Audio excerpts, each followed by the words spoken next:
50 years later, New York is still talking about the 1969 Mets and their miraculous season.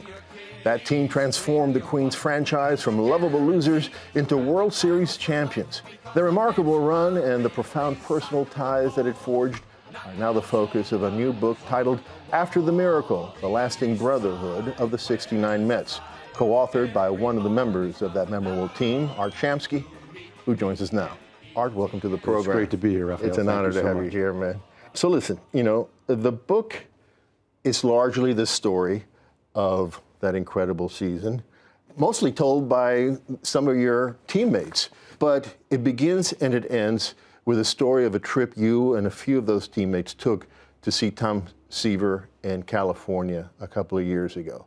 Why did you bookend this story with that story? Well, this is my second book, and the first one was about 1969, and magnificent seasons.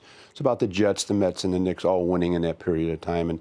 But this year, with the 50th anniversary, Eric Sherman, who co-wrote it with me, and I decided we wanted to do something different. We wanted to be more sentimental. We wanted to get the fans more involved. And that team has had so many books written about it. I can't even venture to number how many books have been written about the 69 Mets and the New York Met franchise. So we talked about it, and at the time we knew that Tom Seaver wasn't traveling much anymore. He had not been well. He had been suffering from Lyme disease for over 20 years. And we said, maybe we should take the celebration out to him. And so we decided to go out and make a trip and take a few players. We took Ron Swoboda, Jerry Koosman, and Buddy Harrelson for various reasons. We could have picked any three other players on the team, and it would have been the same. But the problems we had were logistics. We had to coordinate the trip. And then when I talked to Tom, it was just 2 years ago, he said, well, I'd love to see you guys, but check with my wife. She's got the calendar and all this stuff. And when I talked to her, she said, you can come out here, but he might have a bad weekend. It might be a bad day, and it might be a wasted trip. And so we just had to make a decision. So we decided to take the trip to California, got Jerry Koosman to come from Minneapolis, Ron Swoboda to come from New Orleans. Buddy Harrelson went out with us, and he had just announced that he had early stages of Alzheimer's. And it was important for him, I think, because they had been roommates, him and Tom Seaver, and were best of friends, and they both were from California. So we took the trip to California, still not knowing if we were going to be able to meet with Tom. We got out on a Friday afternoon into San Francisco. I called and talked to his wife, Nancy, and she said, it's late in the afternoon. I don't think it's a good idea. Let's try for tomorrow. So the next day I called, and she said, you guys lucked out. He's feeling better. Come on over. And we spent 8 or 9 hours of this wonderful time reminiscing about the team, talking about how important the team was to all of us, and what the team meant to us in our lives, and how all our lives changed October 16th, 1969. And that was the basis for the book, just that trip out there and going and coming back. That story and the way you tell it is so movingly told. I mean, it brings tears to your eyes if you're from that era. Clearly demonstrates that this team wasn't just a collection of real talented players.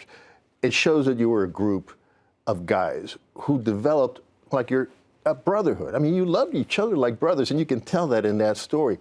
What made that possible? This team had been known as the lovable losers for so many years. First year in existence in 1962, the record was 40 wins and 120 losses. I didn't join the team until 1968, so I can't take blame for those early years, but I was there in 68 when we finished 9th.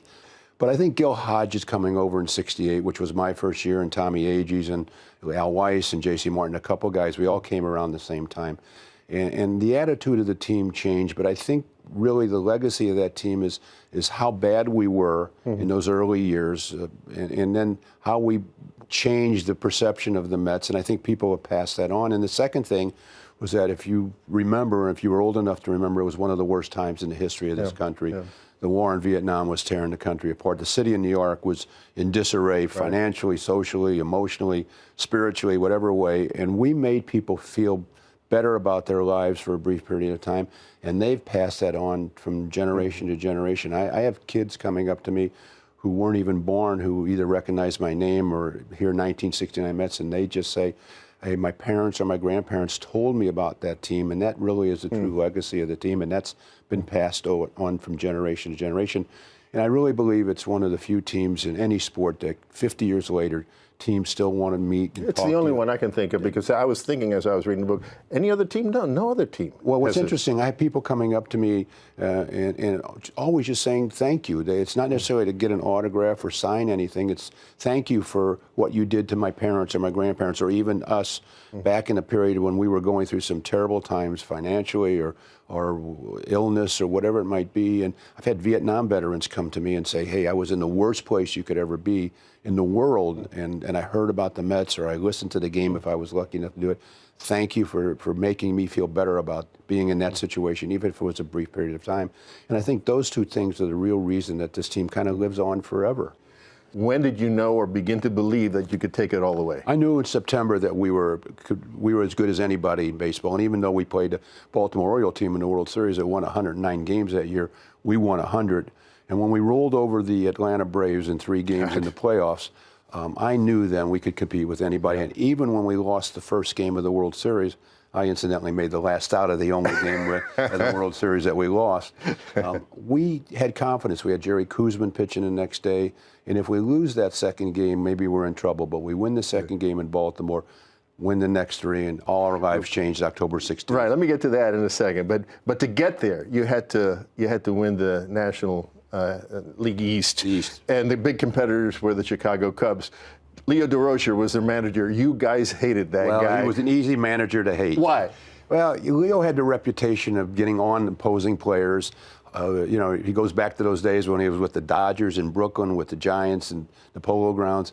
And I had never met him, but reputation kind of goes with you. And so we all didn't like him because the Cubs were now a competitor of ours. And when we rolled past them in August, it was a really good feeling for all of us. But I want to get into that. You talk about a 2-game showdown you had with them. That made a difference. You took a lot of funny stories in there, but there's a particular story about a certain black cat. Talk about that. All of a sudden, we're playing a game against the Cubs. It's the top of the first inning. This black cat comes out underneath the stands. We had never seen him before. And here was the interesting thing about that cat. He could have come over to our dugout on the first base side, but he went to the Cubs side. Ron Santo, the great player who's in the Hall of Fame, was on the on-deck circle.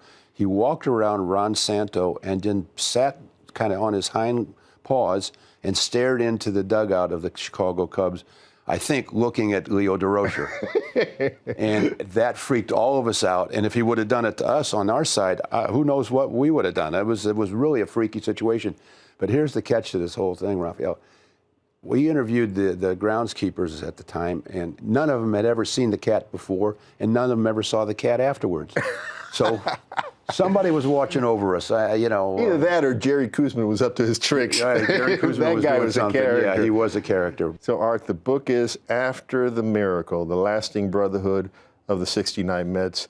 Everyone, except maybe residents of Baltimore and Yankee fans, will love this book, but even they will like it. I hope it's so. one of the best sports books I have ever read. Oh, thank you so much. Art, thank you so much. Thank you. Great to see you.